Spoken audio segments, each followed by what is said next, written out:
kar kira mata wani da hankali ki ji wata da hankali haka ba hankali za ka nuna take kar ki kuka za ta bayyana har an gama baikon naka ai gashi mun samu hukunci saboda haka an soke ziyarar mu ta makaranta. Dinki kina ina ne? Abokin ga ne ya kawo ni nan. Za ka yi magana da shi? Kina son mai dandanin pistachio ko? Gashi nan. Ina taya ka barka cozan. Na ji cewa amma bai ko. Domin cin gasar mu har sai ka dau babbar kasa da haka. Ko da yake hakan rayuwarka ta kai da kai kenan. Gashi dai ka tattaro kowa amma ka mace da wannan yar. Leka waje kaga. Pinky ce.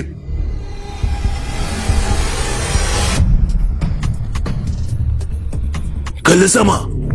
Nan da daƙiƙu 30 agogo na dukan 6. Kaya mai nauyin tan 4 zai rikito ƙasa. Ba iya Pinky ba. Ba wani mere da ke tazarar kewayen mita 5 da zai rayu. Aboki, karfin da kofin motsawa yake. Kai za a yi mummunan hatsari ba? Ai na yi maka shiri cewa wannan ba wani wasan yara ba ne. Sai an jima cozan, ka fadi, na yi nasara. Kai wani abu a kai.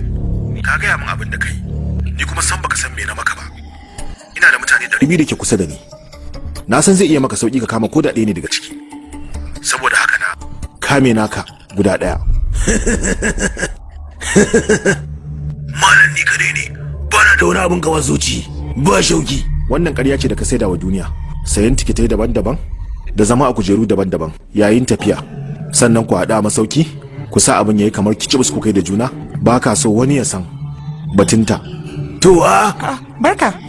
Anisha Rajiv, matarka ce, ɗan da take ɗauke da, ɗanka ne. Idan dai har kana son sa a raye, ko da a ce na girman dangon kura ne kada Pinky ta shutu.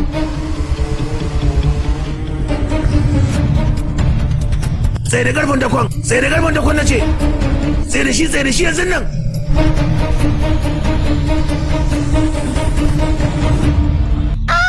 Wayo kawo!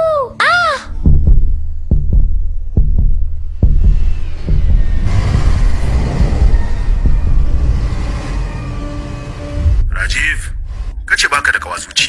Amma daga jin sunan Anisha, idanunka suka kada. Bar zancen iska baka sanya lamarin yake ba. Ina Anisha? A ganinka zaka iya bin diddigi na ka kalubalance ni kuma sai na zauna ina hada kayan masarufi a shago?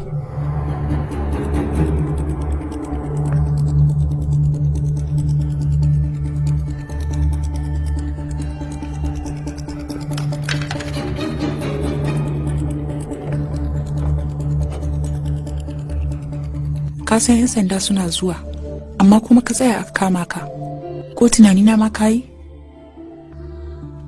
Kin san cewa da saboda ki nake wannan abu, saboda tsaronki. Inda har na san ina da maki, dole sai na gano waye shi. Zauna.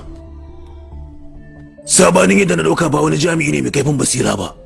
Tsohon abokin adawa ne. Zuwa dare ki bar nan Anisha. Ga sabon fasfo ɗinki da tikitan jirgi. A'a Rajiv, ba inda zani ba tare da kai ba.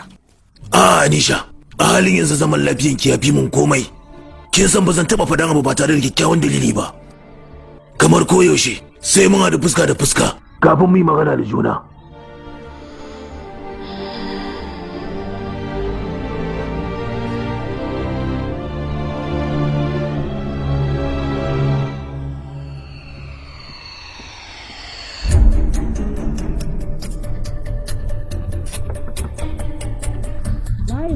Cakuletin karamawa madam.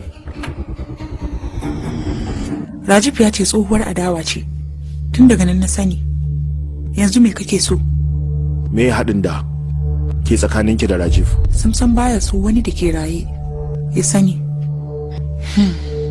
Ka tuna daga na a gargarar mutuwarka. Ga gaba ɗaya kuɗin makarantar. A'a Rajiv, idan babanka ya zo ya gane fa. Anisha, kin san zan iya miki komai. Kuɗi ai ba wani abu bane. Amma kuma kawuna zai tambaye ni a ina na samu kuɗi na biya kuɗin makaranta. Ki girgiro wata maganar. Ki ce kawayenki ne suka baki ko kuma a wata gasa ce kika ciyo. To shikenan. Na gode. Rajiv, me kake a nan za fa yi ruwa ka zo mu tafi. To ka je kawai ma haɗu gobe. Yarinya abin tausayi ba ta da iyaye. Kawai so nake don taimake ta. Buga wannan 50,000 ne. Kawu. Shalele, yau kin dawo da wuri. Ki shige ciki. Na haɗa miki shayi. Kai, ya ne? Kai, idanu kan kati. Peter ya ci. Kwantar da hankali mana. Wannan ba. Yayi nawa, kwasa nawa. Peter, yanzu muna banka 250 nan da kwana biyu idan har baka biya ni ba. Za ka da na kuɗa, mu je. Peter, wai me kake yi nema haka? Ya za ka yi cace da su? Ka san ko kwandala ba?